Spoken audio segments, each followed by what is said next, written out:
Bem-vindos ao Direito à Cafeína. Meu nome é Luiz Pinheiro, sou advogado, professor e amante da cultura pop. Hoje nós vamos falar da nova animação da Marvel, Homem-Aranha no Aranhaverso, e como ela se relaciona com discriminação racial e com representatividade. Bora lá?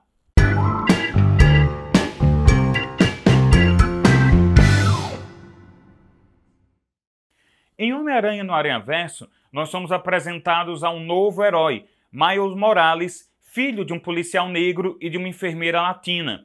Miles substitui o Peter Parker da sua realidade e conhece Homens-Aranhas de diversas outras dimensões, como um Peter Parker mais velho e como a Gwen-Aranha, a Mulher-Aranha. O Miles Morales foi criado em 2011 pelo escritor Michael Bendis, baseado no presidente da época, que era o Obama, e no Donald Glover, que provavelmente vocês conhecem do ano passado como Childish Gambino, que lançou This Is America.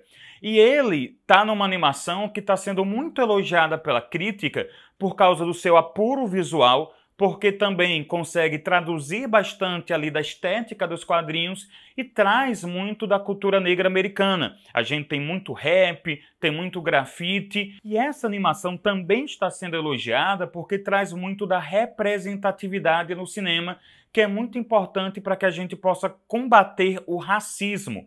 A discriminação racial, que é tanto um problema nos Estados Unidos, quanto é um problema aqui também no Brasil.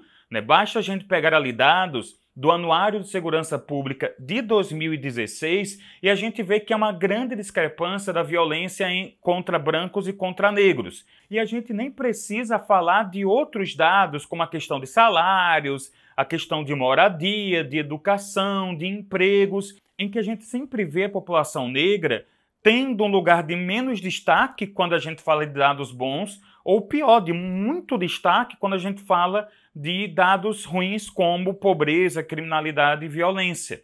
E aí a gente está falando realmente de discriminação dos seus aspectos concretos.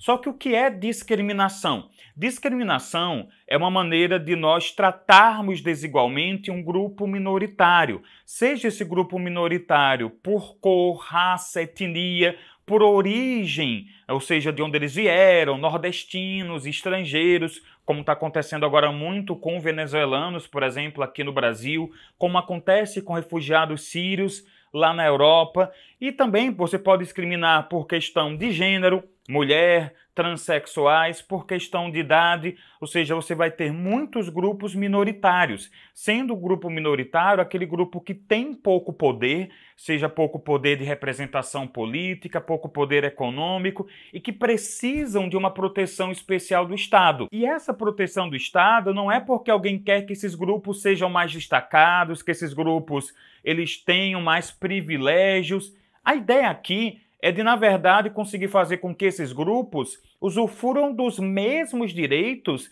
das populações que não são minoritárias. Então, principalmente da população branca, da população masculina. Quando a gente fala da questão do racismo, da discriminação racial, imagine que ela já é muito pesada para homens negros e vai ser mais pesada ainda para mulheres negras, porque isso vai acabar se somando com o machismo.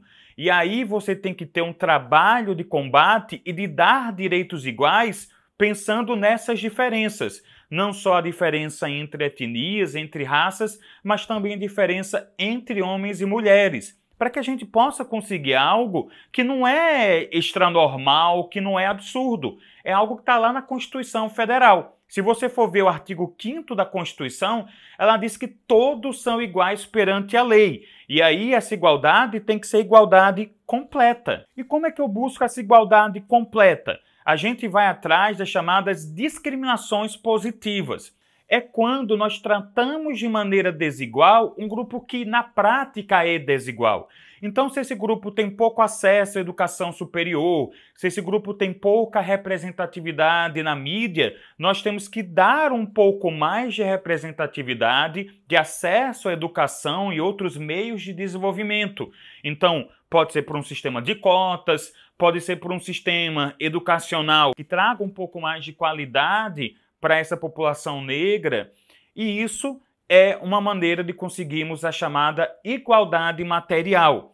Quando a gente fala de igualdade, nós temos que separar a formal da material. A formal é aquela igualdade antiga, quando o conceito foi criado, de que todas as pessoas são iguais perante a lei. Só que na prática a gente sabe que as pessoas não são iguais perante a lei, porque você tem ali Joãozinho, que é filho de um grande milionário e nunca vai ter que trabalhar até que complete 18 anos, vai ter educação paga da melhor qualidade, e você vai ter lá o Wesley, que é filho de um cobrador de ônibus, que estuda numa escola que tem greve, que provavelmente vai ter que trabalhar já aos 14 anos.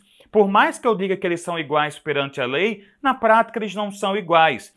Aí que entra a igualdade material. Igualdade material sendo uma maneira de você reconhecer que eles têm pontos de partidas diferentes, então eu vou ter que ter o Estado, ou até mesmo particulares, pessoas como eu e você, ajudando aquele que tem um ponto de partida mais prejudicado, para que eles possam ter ali um ponto em que eles sejam igualados. Um ponto, por exemplo, de acesso a direitos iguais. E a partir daí, o que eles queiram fazer com a vida deles acaba sendo o problema deles. Pode ser que o Joãozinho queira trabalhar menos e aí tenha menos recursos financeiros, o Wesley queira trabalhar mais e tenha mais recursos financeiros. Isso aí vai de cada um. O importante é que eu tente igualar o acesso a direitos. E isso é alcançar a igualdade material, isso é a chamada discriminação positiva, que vai combater a discriminação negativa. O conceito do que é discriminação negativa, aquela discriminação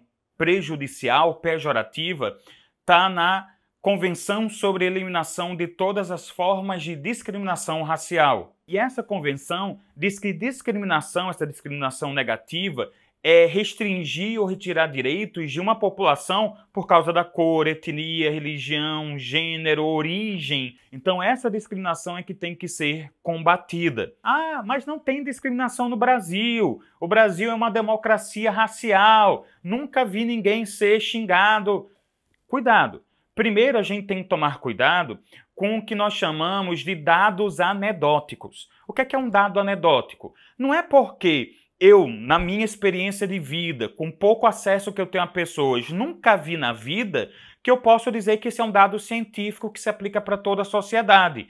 Talvez eu nunca tenha visto uma discriminação racial na prática. Talvez isso se dê até porque eu não conheço muitas pessoas negras, ou as que eu conheço sejam de uma classe social mais privilegiada. Só que o que acontece? Eu não posso tomar esse pequeno universo e achar que isso é a sociedade como um todo. Eu preciso ver dados, e os dados, como o do Atlas da Violência Pública, que eu estou deixando o link aqui nos comentários, eles mostram que na prática há muito prejuízo para a população negra. Vocês também podem ver aqui no link embaixo um outro estudo que demonstra o acesso das pessoas negras e pardas ao ensino superior. E vocês vão ver que, inclusive, até com o sistema de cotas, ainda é um acesso muito pequeno quando a gente compara com a população branca. Então a gente tem que tomar cuidado justamente com isso. Há dados, e são dados sérios de instituições públicas, que contradizem a ideia de que no Brasil não tem racismo, não tem discriminação. Talvez ela seja mais difícil de ser avaliada porque a gente está trabalhando com uma discriminação um pouco diferente daquela chamada discriminação direta. É quando nós temos ofensas que são muito mais visuais, que são muito mais verbalizadas, muito mais reconhecíveis. É o caso, por exemplo, do jogador Daniel Alves, em que atiraram uma banana para o campo para se referir a ele como um macaco lá na Europa. Ou seja, você vê aí que é inegável, estão chamando o cara de nomes muito pejorativos. Aqui no Brasil, o que a gente costuma ter é a chamada discriminação indireta ou a discriminação estrutural, que é aquela discriminação que não é tão vocalizada, não é tão expressa, mas acaba se apresentando nos nossos comportamentos, no dia a dia. É quando você cria um padrão estético que claramente exclui a população negra, quando você priva pessoas negras de determinados cargos, quando você acha que negros só deveriam ter um apelo sexualizado, um apelo esportivo, e acha que eles não podem ter um apelo intelectual. Por exemplo, o que aconteceu no Brasil com Machado de Assis, que ele era vendido como branco nos jornais porque era inadmissível que você tivesse um escritor tão genial sendo negro. E essa discriminação estrutural, que é muito pesada no Brasil. Não é só criar um tipo penal e prender a pessoa porque praticou uma injúria com base em preconceito. Eu não vou ter tantos casos de ofensas verbais, que aí iam ser tratadas pelo tipo penal, né, e no crime lá de injúria. Eu vou ter todo esse comportamento negativo contra o negro.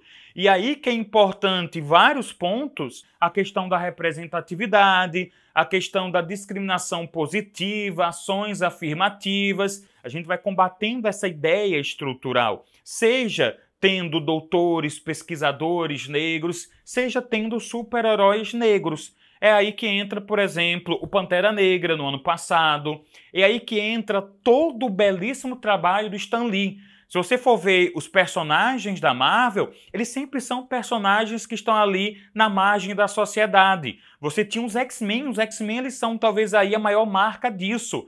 Pessoas que são odiadas simplesmente pelo fato de terem nascido diferentes.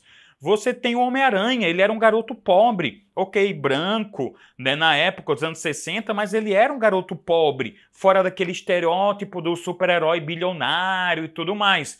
Você tem atualmente a Miss Marvel, que é uma garota muçulmana nos quadrinhos. Você tem a Capitã Marvel, que está chegando no cinema, justamente para ir contra a ideia de que todo super-herói tem que ser apenas homem, né, aquela velha ideia do homem branco que vem salvar a pátria. O príncipe no cavalo branco. E aí, você vai combater isso como? É trazendo novos personagens para inspirar. Então, em vez de pegar um garoto negro, olhar para ele e dizer, olha, você não pode cometer crime, porque senão você vai para o presídio, você vai ser morto lá. Eu vou dar exemplos positivos. Olha, por exemplo, para o Donald Glover. Você tem o Emicida, baita cantor, baita compositor. Você tem a Djamila Ribeiro, que é uma filósofa, escritora. A Kenia Maria, que é escritora também, atriz, youtuber. Você tem o Ale Santos, que é um escritor aqui no Brasil sobre afrofuturismo, que é um baita tema que a gente pode tratar no futuro. E muitos outros nomes. Você chega para essa criança negra e apresenta o Pantera Negra, o rei de um país super desenvolvido tecnologicamente. O Miles Morales, que é um personagem extremamente acessível. É um garoto com todos os seus dilemas de infância, é um garoto que tem que se resolver com a família e que traz muito dessa carga de ser um ícone para uma sociedade que há muito tempo precisava de ícones.